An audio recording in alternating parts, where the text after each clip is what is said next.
In this video, I'm going to go through the 5 most deadly mindsets or mental barriers that will kill you as a content creator. For those of you that don't know me, my name is Ahmed Cheema. I'm the founder and the host of the Branding Deep Dive podcast, where we dive deep into what makes a brand successful and how you can bring those strategies into your own brand. Now, I've been creating content for over 10 years, mainly for other clients, but in the past 2 years, I've created content for my own brands as well. I'm going to share with you the mental roadblocks that took me the longest time to get over. The faster that you can get through these mental roadblocks, the quicker you can build your own career or business out of content creation. Now, some of these you may hear and you think, hey man, this is just common sense.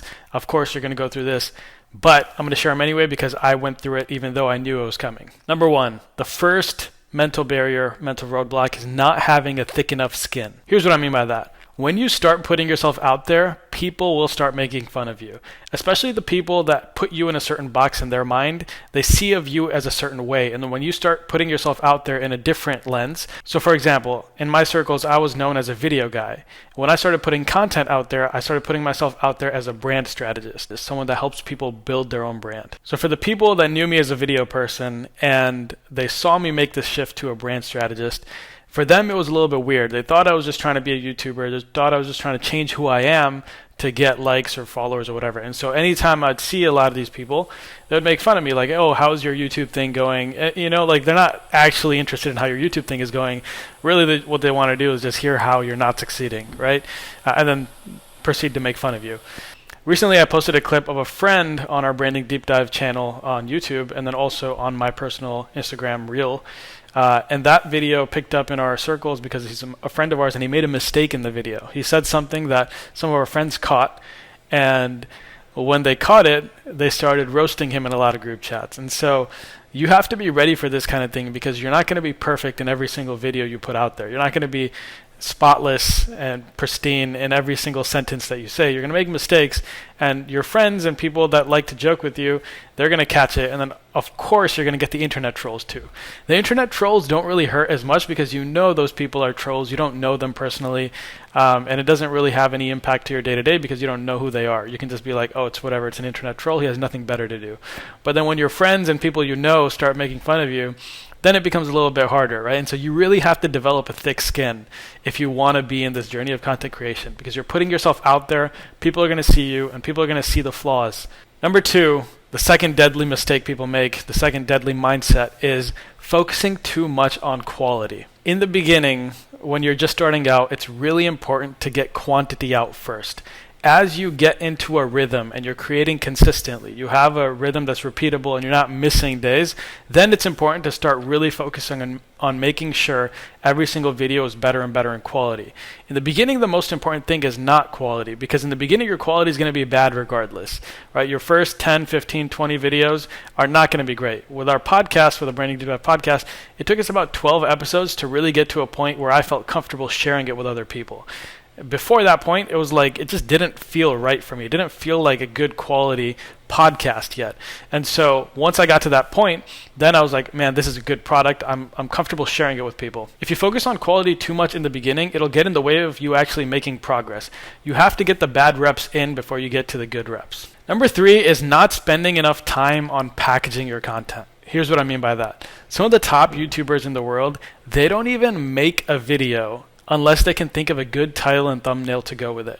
For me, that shows me how important it is to get that title and thumbnail piece right. Because if you can't get people to click on the video, then it doesn't matter how great the video is, no one's going to watch it. So you have to really be thinking about how can I package this in a way that'll stand out to my target audience and get them to click. When I was first starting out, I was like, I don't need to package, I don't need to spend too much time on thumbnails, titles, all this stuff. I just need to have good content. And if the content is good, people will come. And to a certain extent, that's true, right? To a certain extent, if you have people that you can just share it with and they'll listen, when they listen and it is good, then they'll share it with people. But if you want to start reaching organic people, you want to get in people's feeds, you want to really convince people to watch your content, you have to give them a reason to watch your content. And so if it doesn't stand out from the crowd, from the other thousands and millions of videos that are out there, podcasts that are out there, whatever content you're making, blogs that are out there, if it doesn't have something that's different, if it's not controversial, if it's not like appealing in a visual way, if it doesn't spark curiosity, right, then people aren't going to click on it. And so it's really important before you even start making your video, making your article, making your podcast, that you spend some time thinking about how can I frame this in a way that's interesting to my target audience. Number 4, the fourth deadly mistake you can make as a content creator is not doing keyword research. And really it's the difference between creating your own demand versus serving existing demand. And I'll tell you from experience, it's a lot easier to just serve existing demand than it is to create your own demand. And so this also goes into the last piece with the thumbnails and kind of thinking about, how can I get people to click? It's the same way here, where if you spend some time to really research what are the people that I'm trying to reach searching, what are they looking for? How can I help them in their customer journey? So, for example, if you are someone who is in the tech space, in particular, you're in, let's say you're in the vlogging space, right? How can I create a piece of content that is going to serve vloggers, right? So what are vloggers going to be searching?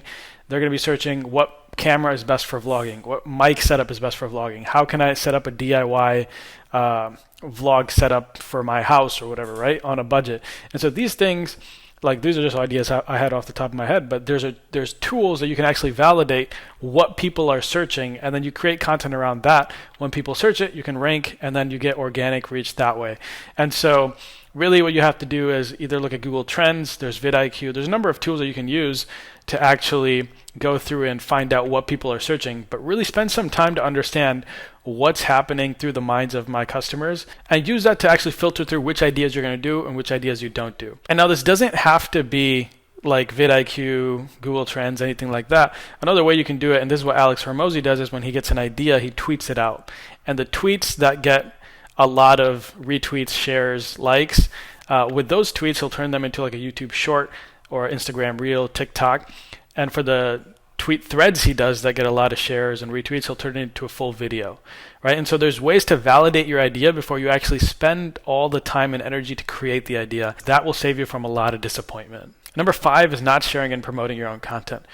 Now, me personally, when I was working with clients, it was easy for me to convince them to share their content and market it and, use paid ads and really go out of their way to push their content, because for them, they had a business behind it. And so for me, when I started creating content, when it was branding deep dive or my personal channels, anything like that, it's like I don't have a business behind it per se. And so it really felt like, if I push this content, am I just feeding my own ego, trying to get more views, likes, whatever? And for me, that's not something I want to be doing, right? That's not a route that I want to go. And so I was very hesitant for a long time to actually push and share my own content, even with people that I knew would like it, right? So what I did was I just put the stuff out there, and I would usually put like a story on my Instagram, but other than that, I wouldn't really promote it at all.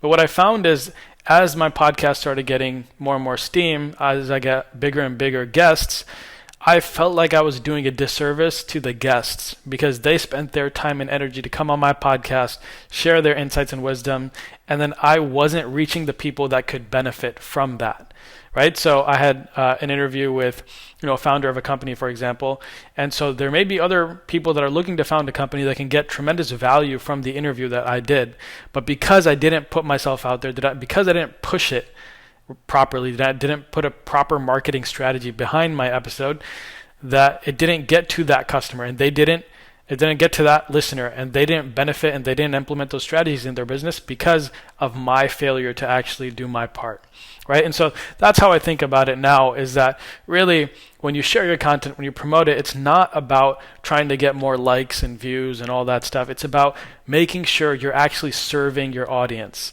right? Serving the people that you're trying to serve, your target audience. And so really for me, what made this more genuine is like when I started feeling like the podcast and the episodes were actually bringing value, right? Like when I had a guest that was really good and they had a ton of valuable information that I benefited a lot from, that's when I felt like, hey, I have a good product here. I need to do the work and get this out there, right? And so really, if you're struggling with this, it might be because your product is just not good enough. You're not actually serving your customers' needs, right? Your target audience's needs. And if you're at that stage, the first step might be to go back to the quality piece is, and just focus on quantity until you get to a good enough level of content where you feel comfortable sharing it with people. You feel comfortable when you share this content with someone, they will walk out of it and actually get something out of it, not just waste 5 minutes of their time. And so that is it. Those are the 5 mental barriers that I personally had on my journey as a content creator. And if you're starting out on the content creator journey, it can be really helpful to have someone there with you. But if you're like me and you don't have the budget to hire someone,